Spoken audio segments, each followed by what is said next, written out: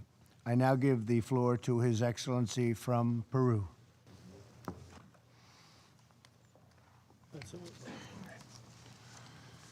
Buenos días. Saludo al presidente Donald Trump, asimismo a los dignatarios y altas autoridades presentes. El Perú saluda la convocatoria a esta reunión de alto nivel para centrar la atención del mundo y del Consejo de Seguridad en la necesidad de contrarrestar la proliferación de armas de destrucción masiva y sus sistemas vectores, hoy que conmemoramos el Día Internacional para la Eliminación Total de las Armas Nucleares. A lo largo de su historia, este Consejo se ha mantenido unido en la lucha contra la proliferación de armas nucleares, químicas y biológicas, así como en sus sistemas de vectores, en cumplimiento de la responsabilidad primordial de mantener la paz y la seguridad internacionales que le confiere la Carta de las Naciones Unidas. La acción de este Consejo se sustenta en el progresivo desarrollo de regímenes internacionales, basados a su vez en una serie de instrumentos vinculantes adoptados por esta organización y sus Estados miembros. El último de dichos instrumentos es la Convención sobre la Prohibición de Armas Nucleares del año 2017, a la que aspiramos puedan un día adherir todos los países y en especial aquellos que cuentan con arsenales nucleares. Ello no es ninguna utopía. Gracias al Tratado de Tlatelolco, América Latina y el Caribe constituyen una región libre de armas nucleares, lo que a su vez le ha permitido avanzar hacia su consolidación como una región de paz. El Perú, en tanto país comprometido con los regímenes de no proliferación, cumple a cabalidad con las obligaciones establecidas por los respectivos instrumentos, así como con lo dispuesto por este Consejo en sus resoluciones relevantes. Y en tanto miembros de este órgano principal, promovemos decididamente su estricta observancia. Consideramos que garantizar la paz y la seguridad internacionales implica eliminar el riesgo que las armas de destrucción masiva representan y que para ello no hay mejor remedio que su no existencia. En tal sentido, destacamos que la no proliferación debe ir de la mano con el desarme y un estricto control de los armamentos convencionales. Desde nuestra perspectiva, Ello implica, en primer lugar, atender el desafío planteado por los programas nuclear y balístico de la República Popular Democrática de Corea. En atención a ello, queremos saludar una vez más la diplomacia de alto nivel que su administración y usted personalmente viene desplegando con miras a lograr una desnuclearización completa, verificable e irreversible en la península coreana. Consideramos que la vigencia del régimen de no proliferación nuclear debe observarse también a través del cumplimiento del Plan de Acción Integral Conjunto sobre el programa nuclear iraní, endosado por este Consejo mediante su resolución 2231. De otro lado, debemos lamentar y condenar el empleo de armas químicas en el conflicto sirio, así como en la ciudad británica de Salisbury. En este complejo contexto y para concluir, señor presidente, queremos destacar la importancia de la diplomacia, el multilateralismo, el derecho internacional, las medidas de fomento de la confianza y la universalidad para fortalecer los regímenes de no proliferación y desarme. Notamos que, en muchos casos, son las percepciones de inseguridad las que derivan en un creciente armamentismo e incluso en el desarrollo de nuevos medios de guerra. Estimamos necesario trabajar en esas percepciones para contrarrestar la proliferación y el desarme, invirtiendo en la cooperación, el desarrollo internacional, porque la tecnología debe estar al servicio de la paz y el progreso, y no de la deshumanización y destrucción. Muchas gracias. Thank you very much. Appreciate it. I'd like to now give the floor to the Vice President of Côte d'Ivoire. Merci, Monsieur le Président. Thank you, Mr. President.